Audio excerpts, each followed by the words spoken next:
beaucoup de gens rencontrent différents termes pour parler de logiciels. Ils entendent parler de logiciels libres. Ils entendent aussi parler de logiciels open source. Ces termes peuvent sembler similaires à première vue. Cependant, ils représentent des idées fondamentalement différentes. Comprendre cette différence est crucial pour chaque utilisateur d'ordinateur. Cela affecte votre liberté et votre contrôle sur la technologie. Le logiciel libre, ou free software, comme disent certains, est une question de liberté. Il ne s'agit pas principalement de prix. Pensez à la liberté d'expression, pas à la bière gratuite. Le logiciel libre respecte les libertés essentielles des utilisateurs. Les utilisateurs devraient avoir le contrôle des programmes qu'ils utilisent. Ils ne devraient pas être contrôlés par le logiciel ou ses développeurs. C'est une question d'éthique et de justice sociale. L'open source, d'un autre côté, est un concept différent. Il a été inventé plus tard, en 1998. Les personnes qui ont proposé l'open source voulaient rendre le logiciel libre plus attrayant pour les entreprises. Elles ont décidé de se concentrer sur les avantages pratiques. Donc, la différence fondamentale réside dans leurs valeurs. La définition du logiciel libre est centrée sur 4 libertés essentielles. Ces libertés sont cruciales pour que les utilisateurs aient le contrôle. Elles garantissent que le logiciel sert l'utilisateur, et non l'inverse. La Free Software Foundation, FSF, définit clairement ces libertés. Elles sont numérotées de 0 à 3. Comprendre ces libertés est la clé pour comprendre le logiciel libre. La liberté 0 est la liberté d'exécuter le programme comme vous le souhaitez, pour n'importe quel usage. Cela signifie que vous pouvez utiliser le logiciel pour n'importe quelle tâche. Il ne devrait y avoir aucune restriction de la part du développeur. Que ce soit pour le travail, l'éducation ou un usage personnel. C'est vous qui décidez. La liberté 1 est la liberté d'étudier comment fonctionne le programme.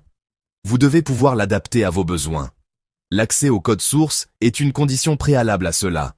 Si vous pouvez l'étudier, vous pouvez comprendre son fonctionnement interne. Vous pouvez alors le modifier pour qu'il fasse ce que vous voulez.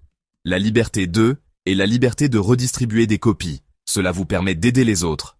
Vous pouvez partager le logiciel avec vos amis ou collègues. Cela favorise une communauté de coopération. La liberté 3 est la liberté de distribuer des copies de vos versions modifiées à d'autres. Ce faisant, vous pouvez donner à toute la communauté la chance de bénéficier de vos modifications. Cette liberté permet l'innovation et l'amélioration. Ces 4 libertés définissent ensemble le logiciel libre. Le terme « open source » a été introduit comme une manière alternative de parler de logiciels. Ces logiciels partageaient souvent de nombreuses caractéristiques avec le logiciel libre. Cependant, les motivations et le message principal étaient délibérément différents. L'Open Source Initiative, OSI, a été créé pour promouvoir ce terme. Ils ont établi la définition de l'open source Definition, OSD. Cette définition énumère les critères auxquels un logiciel doit répondre pour être qualifié d'open source. Ces critères se concentrent sur des aspects pratiques. La définition de l'open source comprend 10 critères. Certains de ces critères recoupent les principes du logiciel libre. Par exemple, elle exige la libre redistribution. Elle impose également que le code source soit disponible. Elle autorise les modifications et les œuvres dérivées. Ces aspects ressemblent à certaines des 4 libertés. Cependant, la philosophie sous-jacente est distincte. L'OSD n'exige pas explicitement la prise en compte éthique de la liberté de l'utilisateur. Les partisans de l'open source voulaient séduire les entreprises. La différence la plus significative entre le logiciel libre et l'open source réside dans leur philosophie.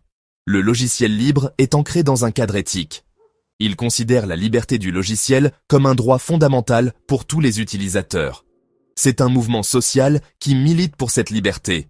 L'idée centrale est que les utilisateurs devraient contrôler la technologie qu'ils utilisent. Le logiciel non libre, qui restreint ces libertés, est perçu comme une injustice. Il crée un déséquilibre de pouvoir.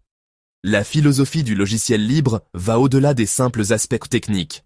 Elle aborde des questions sociales et politiques. Elle promeut la coopération, le partage et la communauté. Elle soutient que le logiciel propriétaire divise les utilisateurs et les maintient impuissants. Les utilisateurs de logiciels non libres ne peuvent ni l'étudier, ni le modifier, ni le partager. Ils dépendent des caprices d'un seul développeur ou d'une seule entreprise.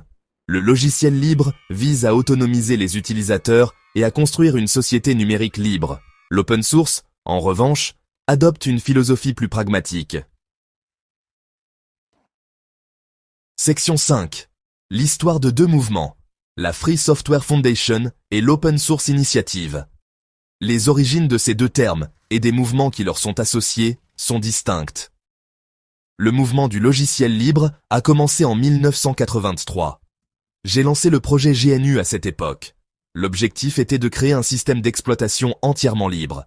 Ce système serait composé entièrement de logiciels libres. En 1985, j'ai fondé la Free Software Foundation, ou FSF. La FSF a été créée pour soutenir le projet GNU.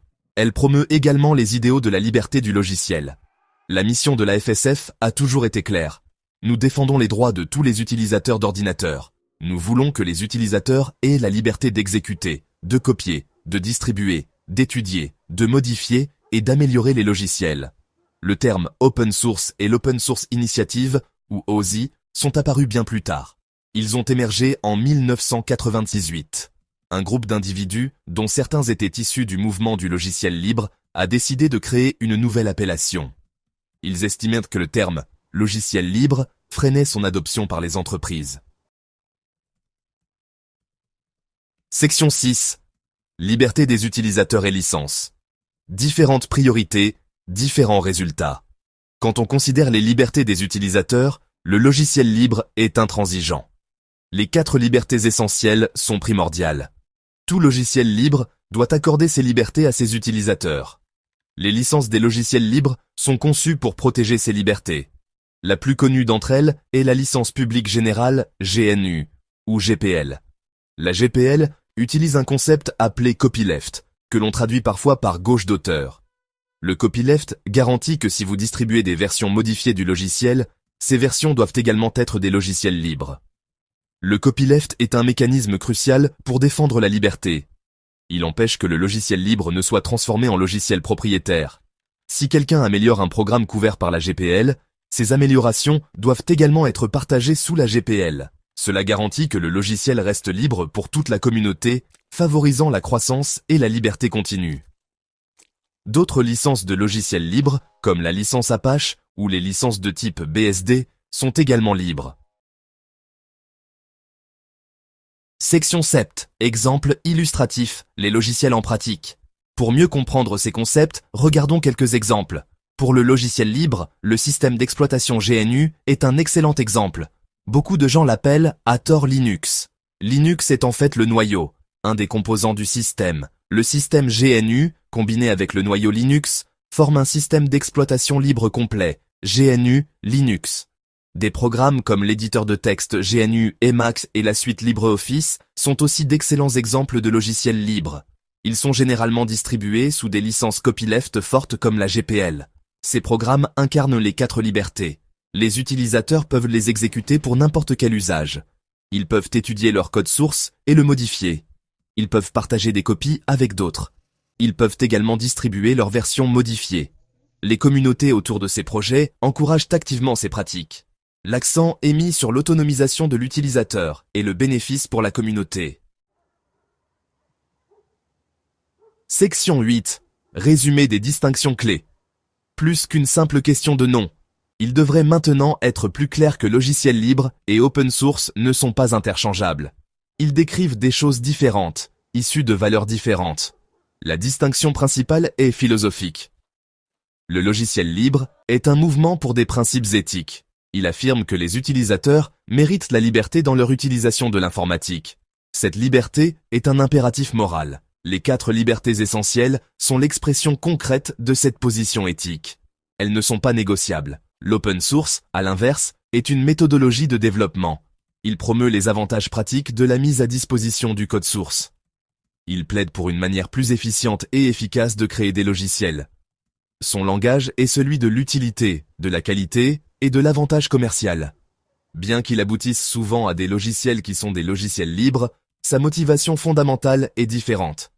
Il n'insiste pas sur la liberté comme une nécessité éthique. Section 9. Conclusion. Pourquoi choisir la liberté est important. En conclusion, la distinction entre logiciel libre et open source est profonde.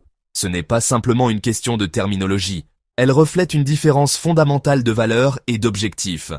Le logiciel libre vise à garantir la liberté des utilisateurs d'ordinateurs.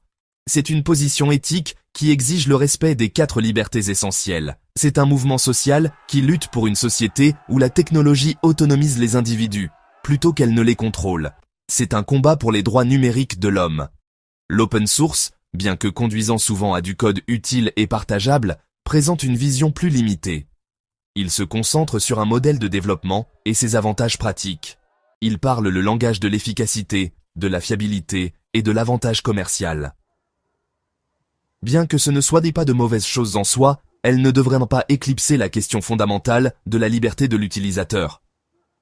Lorsque les considérations éthiques sont mises de côté au profit de considérations pragmatiques, il y a un risque. Le risque est que les libertés des utilisateurs soient compromises ou oubliées. Par conséquent, GAP 2S, lorsque vous rencontrez ces termes, réfléchissez à ce qu'ils représentent vraiment.